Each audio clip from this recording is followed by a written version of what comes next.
Horizon Chess Home Studio Reaction. This is World War II Veteran versus HOA.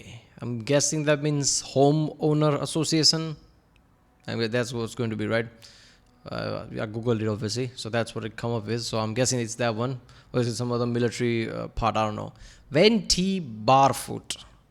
This is by the channel The Fat Electrician. So if it's Homeowner Association, this is gonna be insane. I'm guessing since it says World War II Veteran. So the guy lived through World War II, all the nastiness of the World War II. Basically, 1,000 people died every hour for multiple years. That's the stat of World War II, right? Obviously, that doesn't mean they have to die in every hour, but the point is that's how many people died. Now, a guy who lived through that gonna come home and gonna have some issues with like that, just some domestic problems, right? Where he is like some homeowner association probably told him like you can't do this in your home, it's like against policy, this and that, and he just went insane like, are you serious right now? And basically fought against that. This is gonna be one of those type of stories, insane one. Basically Salmonella could make an animated version of this. I'm guessing that's what it's gonna be. That's what I'm imagining in my head. So yeah, that's what it's gonna be fun. Remember people, if you like my reaction, don't forget to subscribe so I know which videos to react to more. I already did few Fat Electrician videos. If you haven't seen them, check out the link in the description or the end card. And yeah, let's watch it. This is it. This is a trifecta, a video where I finally get to talk about the military while simultaneously bashing on Karens and HOAs all at the same time.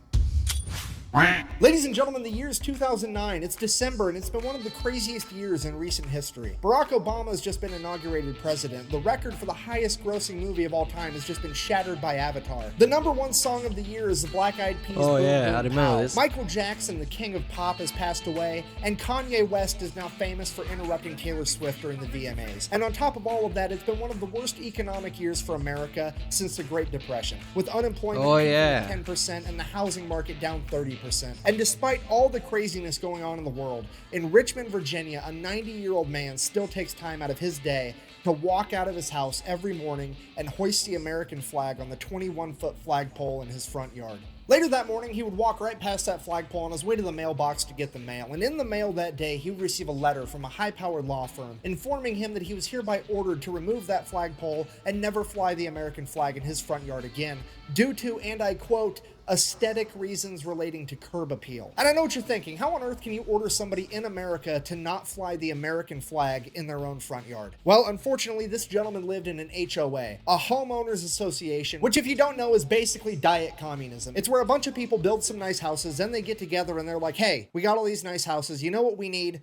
More government. We've got federal, state, county, municipal. It's not enough. We need even more rules. We should come together, designate a tribunal of elder Karens to make all the important decisions for us, you know, like whether or not I'm allowed to park my truck in front of my house overnight. Does this apply to everyone, or very selection few of houses like homeowners association? Because this has always surprised me. I already hate it, right? Like for the free country, free of the world, right? The USA, there's many things that's like as anti-free as it can be, and trivial shit. Not even something that would be like some trivial shit. You can put that on your grass. Does it affect anyone? Does it cause any problem? No, it's just not. It's in the rule. Like it's my house, my own property. I own the fucking land. I own everything. And you're going to tell me I can't put certain thing on my lawn even though it doesn't affect anybody? Like if you put something inappropriate on your lawn that everybody can see and causes issue because you live in civilization, I understand it. But something that has like I'm pretty sure there was like a thing like you can't put a sofa on your lawn or something, right? A bench or sofa or something. There was some case there like if you disagree with whatever your homeowner association is doing, right? And if you don't basically adhere to that, they can literally go to court and try to kick you out of that house that you own, the land that you own. How is that free? How is that democratic anyway? If anything, this feels anti that. Democracy, I can always boil down to something like this. In democracy, you can argue anything, and if it makes sense, you're allowed to have it. That's why courts exist. That's why in court, there's not a clerk that just basically read the law book and tell you like, you did this, go to this jail. You did this, go there. There's an actual judge and jury for that. They can understand what's happening or not. You can argue shit. This is just insane. night, what colored flowers I'm allowed to grow in my garden, That's and what the color fuck. I'm allowed to paint my fucking house. You know, to protect our property value. But it is on this day that the tribunal of Karens in charge of the Sussex Square HOA in Richmond, Virginia are about to find out the hard way that they have picked a fight with the wrong guy, because this is not just any old man. This is retired Army Colonel Van T. Barfoot, a combat veteran with 35 years of service and the recipient of a Silver Star, a Bronze Star, 2 Army Air Medals, the Legion of Merit, 3 Purple Hearts, and the Congressional 3 Medal of Purple Honor. Hearts. Born in 1919, Van would grow up in Mississippi during the Great Depression as a one-quarter Choctaw Native American farm kid. Then, in 1940, at the age of 21, he would volunteer to join the U.S. Army. He would achieve the rank of sergeant by 1941, and then Pearl Harbor would happen. In 1940, the United States Army had 269,000 soldiers, and by the end of 1941, it had 1.4 million. And with now Sergeant Barfoot being a non-commissioned officer in a leadership role, he is one of the few people that America and the world would turn to train and lead all these new recruits into the largest war the world has ever seen. And that is exactly what Sergeant Barfoot did, leading his men through 3 amphibious landings at Sicily, Salerno, and Anzio before his entire unit would begin fighting their way inland through Italy. Then at the small town of Carano, Italy, Barfoot and his entire company would be stopped in their tracks. In order to advance further inland, they were going to have to go through the mountains. But in those mountains, the Germans had established fortified fighting positions, and there was seemingly no way through. Over the course of the next several weeks, Barfoot would lead his squad through scouting missions, trying to find any possible way through the German defenses, but there were none. Every single possible pass through the mountains, Germans had laid down a minefield, covered that minefield with fortified machine gun positions, and on top of that, they obviously had the high ground. After being halted for over a month, the order would finally come down that Barfoot's company is to... Yeah, this can be basically summarize how German things were in World War II. They had the high grounds, they had every mine everywhere, and they were fortified somewhere with a fucking machine gun. That's basically Germany. Just attack, run face first into the German defenses, and try to fight their way through it. Now, if you watched last week's video, you know that trying to fight fortified machine gun positions with the high ground is an absolutely terrible idea. If you didn't, there's this guy, Jake McNasty McNeese. Him and 34 men successfully beat 700 Germans in a firefight because they had fortified machine gun nests and the high ground. And this time around, the Germans have that plus a minefield. This is borderline a death sentence for Van's entire company, and everybody knows it. Now, Sergeant Barfoot believed that leaders should lead from the front and be willing to die for their men if necessary, which is the politically correct way of me telling you that Barfoot's about to do some gangster shit. He goes to the company commander and is like, hey, we're all gonna die anyways. Let me go out there with just me and my squad. We'll try to traverse the minefield, get in there, take out all the machine gun positions just by ourselves. Company commander's like, I mean, we're all gonna die anyways. Fuck it. Why not throw a Hail Mary, give you a shot? So that's exactly what they do. Barfoot takes off like a bat out of hell, leading from the front, not checking to see how far behind his men are. He then makes it all the way through the minefield, jumps into the ditch, looks behind him. His men haven't made it yet.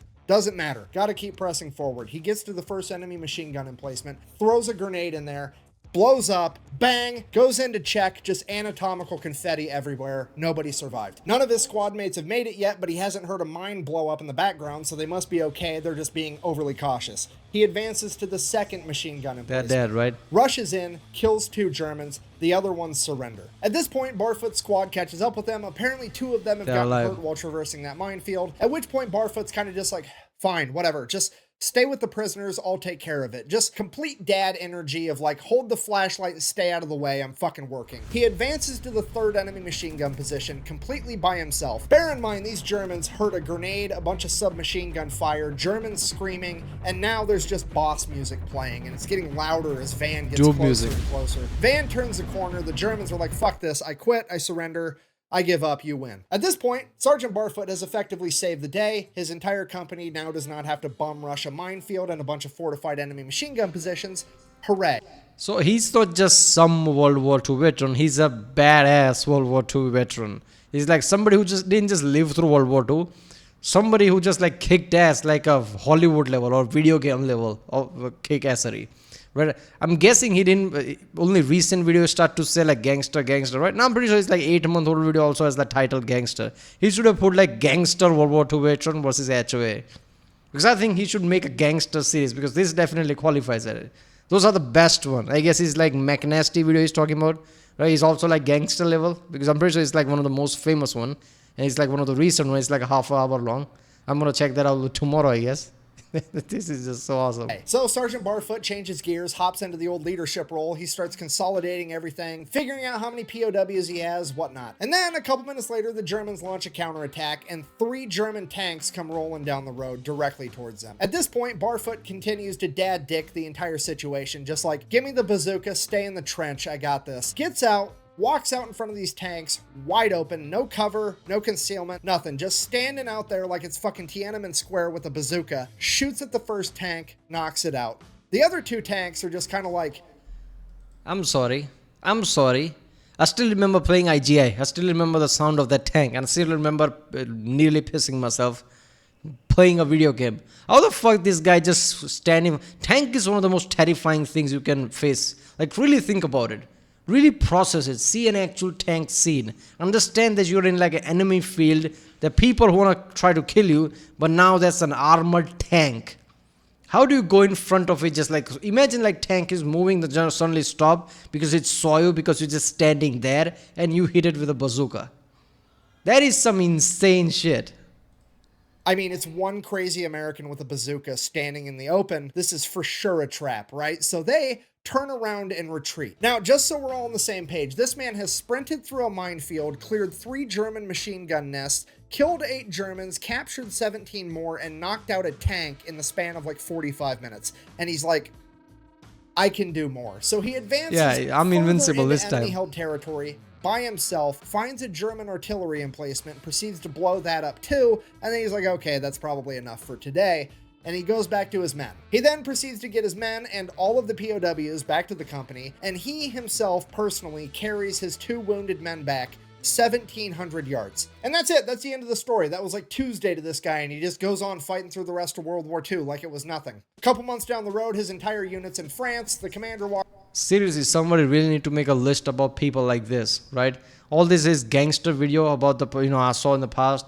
Now this. How many literal key people who single-handedly had so much influence that even 1,000 people can't have, and how many like there were there in world wars who literally sifted things. And imagine if they weren't there, how different things would have been. Because this guy single-handedly did some ridiculous shit.